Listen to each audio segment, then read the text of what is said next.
thought I'd finally make this video. A lot of people always ask me, what goes into owning a car like this? How'd I get one? What do I do for work? So I'm about to finally make a video to break it all down and hopefully answer a lot of questions.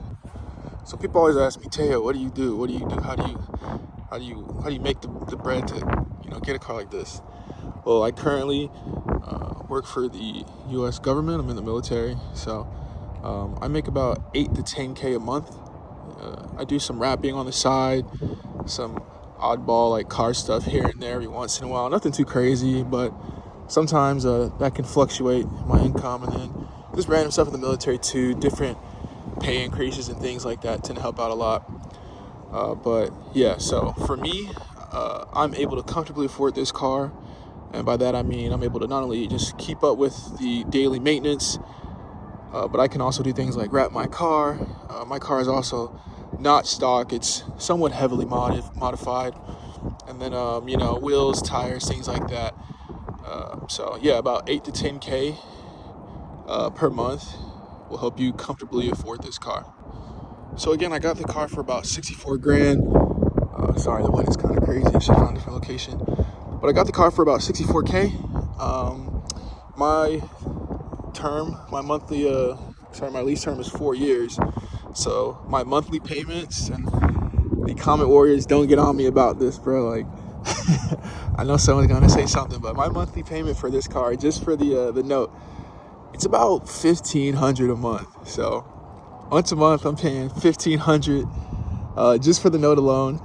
And then insurance on this car as well. It's not too bad, at least in my opinion. I'm through USAA, so my insurance is about like $350, $360 a month. I can't remember the exact number. I'm gonna say $360 on the top side. So both my loan and my insurance are through USAA. So we're looking at about, just rounding it up, we'll say $1,600 for the note and then $360 for the car. So we're at $1,960 just for the car note and insurance. Also, my interest rate is kind of decent. It's not too bad. It's about 7%. It's not the lowest, but it definitely isn't the highest. But it's decent enough for me. And then with the insurance, that $360, it may sound like a lot, but when I tell you this thing is covered, like I have gap coverage, liability like maxed out for myself, liability maxed out for someone if they're crazy enough to hit my car. And then I also got just all types of coverage. Like, I have everything on this car. Like, this car, I can drive it with a peace of mind and not be worried about Joe Schmo running into me or bumping me and being like assed out because it's like, okay, dang, now I gotta shell this out, or now I gotta pay for this maintenance. So insurance wise, this car is like completely covered. Moving on to gas pricing. So yeah, this car 93 only. That's all I ever put in it. I'm here in Florida, so the gas prices aren't as crazy as the West Coast. I've seen like $5 or $6, crazy stuff like that. Man, I don't know how y'all West Coast drivers do it with y'all muscle cars, but $4 over here sounds crazy to me. But through gas, it depends. Like, if I'm driving a lot heavily, from time to time, I could spend anywhere from, I want to say like $300-400 a month. Luckily my lady put me on to Costco. My wife, big up to her for that one. We got a Costco membership now, so with Costco, 93 is like, on a good day it's like $2.90 something cents. On a bad day it might be like $3.20. So definitely recommend, like, if you get in a car like this and there's a Costco gas station nearby, get that membership. Like, it's only $120 a month for the executive, but you don't need the top trim. You can get like the lower trim for like $90 a year. I think I said $120 a month. It's $120 a year for the executive, and then like $90 for the lower trim. But either one will give you access to the gas station. And man, like, the lines can be buns sometimes. Like, there are times you'll come in and it'll be 40 freaking cars waiting to fill up. But I don't mind waiting freaking 10-15 minutes, to fill up the car if I'm saving almost $2 at the pump. So definitely recommend doing that for gas. Now, I don't know what we're at right now. The car was 64. The note is about $15-16 a month. Insurance is like $360. Let's move on to like some more fun stuff. So aesthetics and mods. I've put about, let's see, I got aftermarket exhaust. I got the Borla Attack. That was about $2,000. And then I got headers, about 700 for the 2-inch speed engineering headers. That's not including insulation. And then I also got a stage 1 BTR cam. I got a upper pulley. Oh, let me pull. And here she is in all her glory. So yeah, like I was saying, stage 1 cam, upper 2.3 upper pulley, grip tech pulley hub. Throttle body's still the same. Got standard, aftermarket air intake roto fab.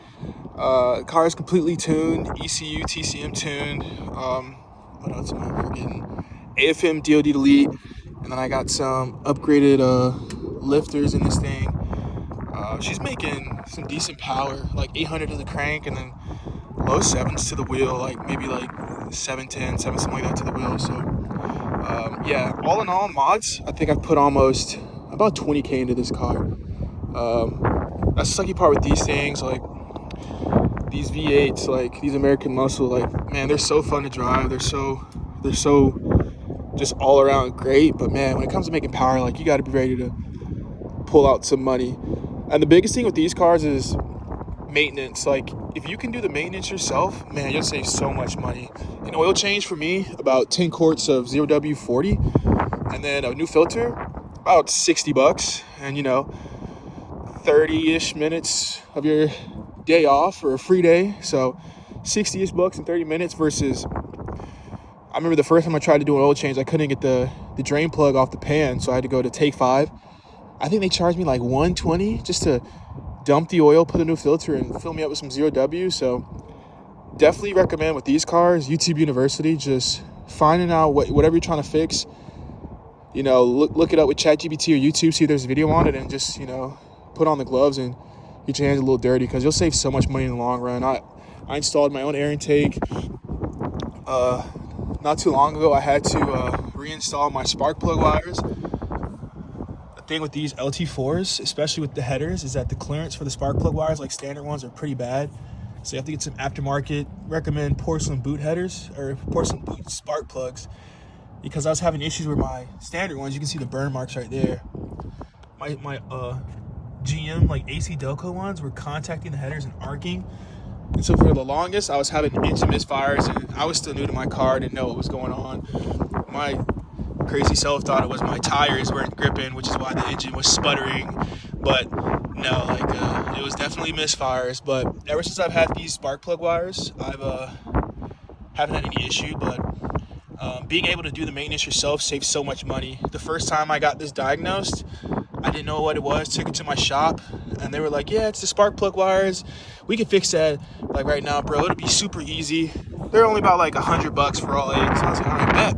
But little did I know, it was going to be another like $300-400 for the diagnostic and the shop work hours and labor hours. So a simple $100 part that I could have probably found myself had I looked hard enough ended up costing me $500. So just something with these cars, like, if you're going to own one, definitely make sure, like, you at least attempt to do the maintenance yourself and save yourself a lot of bread in the long run.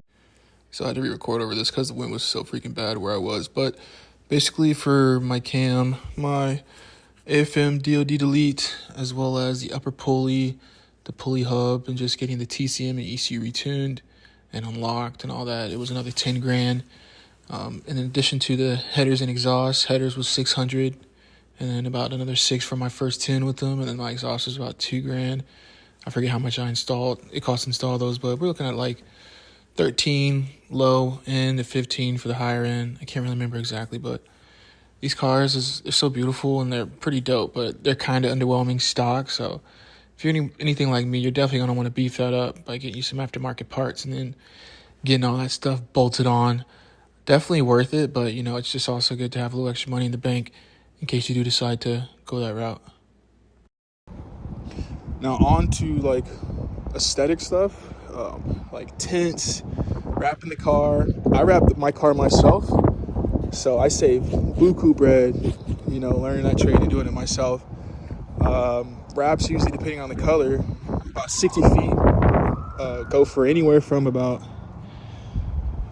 $500 to $700. So you could go to a wrap shop and they'll charge you. I remember I first got quoted like, I think think it was like $5,000 to just wrap this thing like a baby blue. And then ever since then, I was like, you know what, I'll give it a go and do it myself. And as I've done it, I've gotten better and better. But it's just one of those things again where, like, you know, if you want to save the money, you know, why not, and just learn a new trade. But I try to learn as much as I can and do it myself, just because, you know, that stuff adds up, especially as much as I changed my wrap. Like, this is my 4th color, and I've only had the car for about a year. So, yeah, like, I don't know how much money I've saved. Probably anywhere almost $20,000, just because I like crazy colors, and I do a little extra with the wrap. So I probably saved myself $20,000 in wrap by doing it myself. And then with the brake calipers, this is my 2nd time wrapping those. Those are easy. You get the 3M wrap from Amazon. It's like, I think it was like $40 for like 3 sheets. So I got like 3 sets of that. So about $120 to wrap the calipers. That's nothing crazy. And then the edge trim, it's another like $40.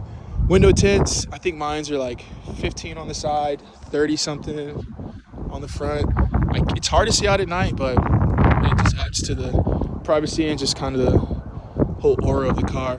But that was about $550 to get the window tints done. So something else to think about too if you're thinking of going that route.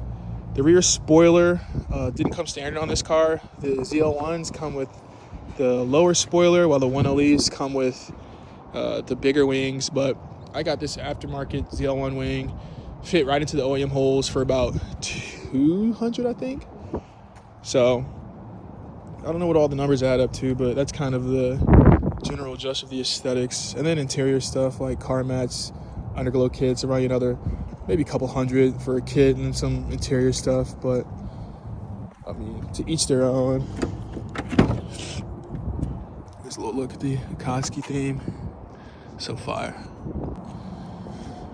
And for the most part, that's about it. So big things, yeah, like I make about 8 to 10K a month. So that allows me to comfortably afford this car, paying the note off for 4 years, just because I want to pay this car off as soon as I can.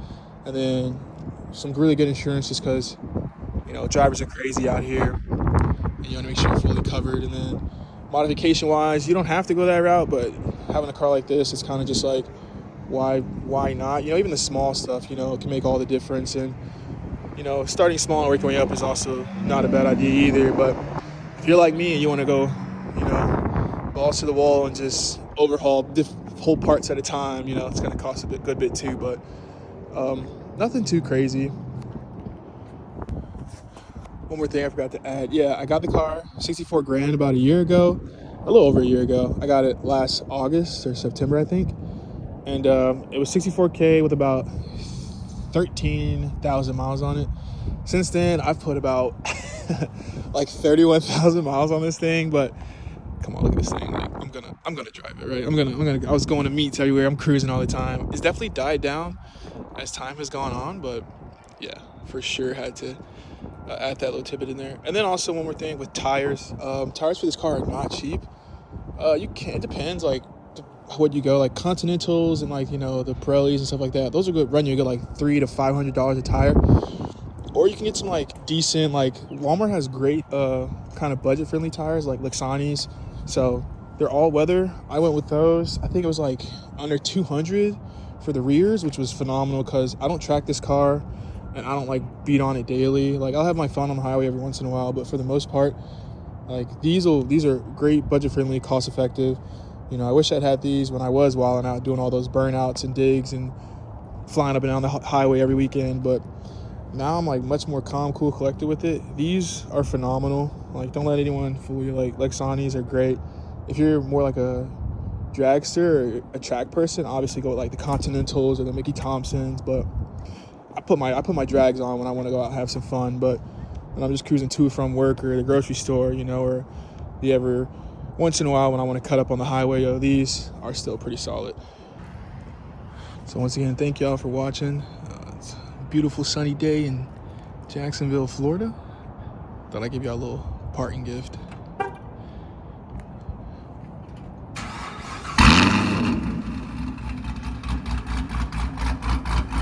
Oh yeah. that's what it's all about.